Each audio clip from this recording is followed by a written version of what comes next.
Hello दोस्तों, नमस्कार। मैं अनीता शर्मा लेकर आई हूँ।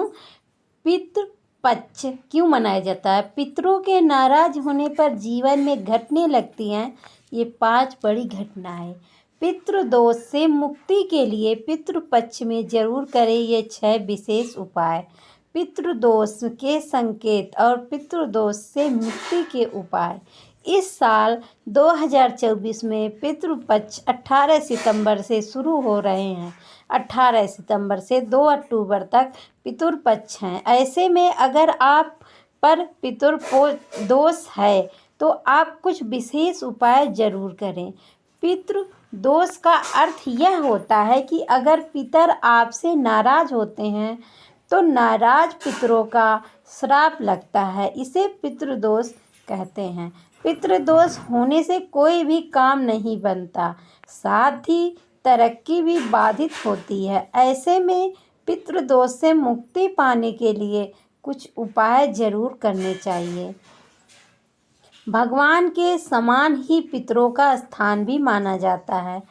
पौराणिक मान्यता है कि अगर आपके पितर नाराज होते तो नाराज पितरों का श्राप लगता है, इसे पितृदोष कहते हैं।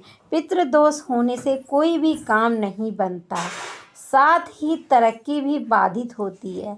ऐसे में पितृदोष से मुक्ति पाने के लिए कुछ उपाय जरूर करने चाहिए। भगवान के समान ही पितरों का स्थान भी माना जाता है। पौराणिक मान्यता है कि अगर आपके पितर नाराज होते हैं तो आप जीवन के किसी भी क्षेत्र में तरक्की नहीं कर पाते, आपके काम बनते बनते बिगड़ने लगते हैं।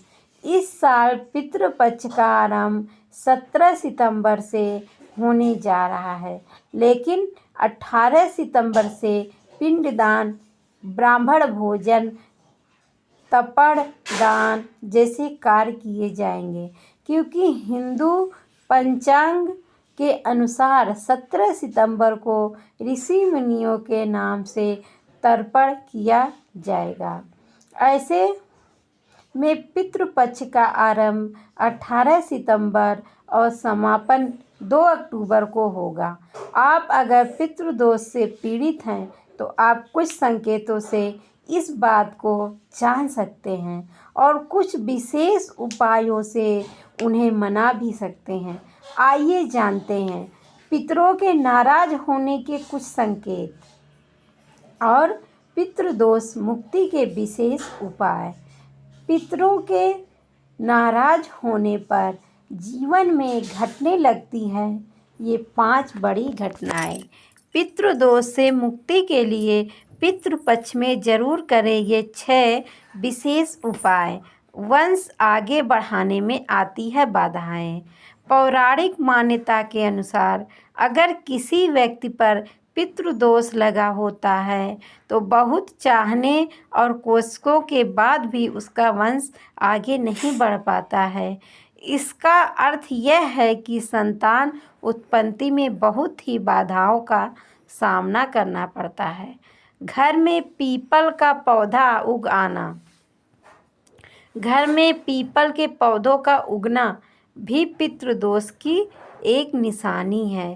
कभी कभी घर की दरारों, छत पर पड़े टूटे फूटे गमलों या फिर घर के आंगन में पीपल का पौधा अपने आप उगाता है। घर में पीपल के पौधे का उग आना शुभ नहीं माना जाता, इससे घर में नकारात्मकता आती है, घर में दुर्घटनाएं बढ़ने लगती हैं। हर व्यक्ति के जीवन में छोटी मोटी दुर्घटनाएं होती रहती हैं, लेकिन जब आपके घर में कुछ दिनों में ही एक के बाद एक दुर्घटनाएं बढ़ती रहती हैं तो आपको समझना चाहिए कि इसका कारण पितृदोष हो सकता है। ऐसे में इस संकेत को समझकर आपको कुछ विशेष उपाय जरूर करने चाहिए। बिजनेस, नौकरी में संकट बढ़ना और तरक्की बाधित होना। हर व्यक्ति कामयाबी पाने के लिए मेहनत करता है, लेकिन मेहनत करने के बावजूद जब आपको तरक्की न मिले या फिर आपके काम में बार बार बाधाएं आने लगे, तो वह भी पितृदोष का एक संकेत माना जाता है। आपको पितरों को शांत करने के लिए कुछ विशेष उपाय करने चाहिए। घर के मांगलिक कार्यों में बाधा आना। आपके घर में अगर कोई मांगलिक कार्य करने की तैयारी के बीच कोई बाधा बार बार घटी हो जाती है, तो आपको समझ जाना चाहिए कि आपके पितर आपसे दुख सुख नहीं हैं, खुश नहीं हैं और किसी न किसी कारण से वे आपसे नाराज हैं। ऐसे में पितरों को शांत करने के लिए कुछ उपाय करने चाहिए। पितृदोष से मुक्ति पाने के लिए विशेष उपाय। पितरों को मनाने के लिए आपको पितृपक्ष में उनका तर्पण, पिंडदान और श्राद्ध कर्म जरूर करना चाहिए। इससे पितरों की नाराज़गी से मुक्ति मिलती है।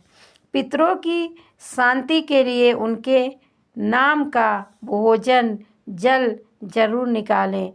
भोजन अलग से निकालकर पितरों का आह्वान करके उन्हें चढ़ा दें। पितरों की तस्वीरों का रखाव भी आपको अच्छी तरह से करना चाहिए। पितृपक्ष ही नहीं बल्कि रोज़ाना आपको पितरों की तस्वीर को साफ करके इस पर फूल माला चढ़ानी चाहिए। पितृपक्ष में पितरों के नाम का दिया जरूर निकालना चाहिए। पौराणिक मान्यता है कि पितृपक्ष में पितर धरती पर आते हैं, इसलिए दक्षिण दिशा में पितरों के नाम का दिया जरूर निकालना चाहिए।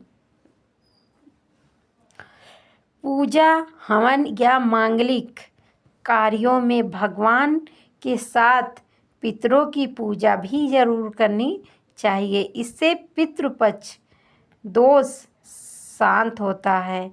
पितरों को शांत करने के लिए आपको ज़्यादा से ज़्यादा दान जरूर करना चाहिए। पौराणिक मान्यता है कि दान पुण्य से भी पितृदोष से मुक्ति मिलती है। तो दोस्तों, आप लोग को मेरी कहानी कैसी लगी कमेंट में ज़रूर बताना, और अगर अच्छी लगी हो, कुछ सीखने को मिला हो, तो चैनल को सब्सक्राइब ज़रूर करना, ताकि आने वाली वीडियो आप तक पहुंच सके। धन्यवाद दोस्तों।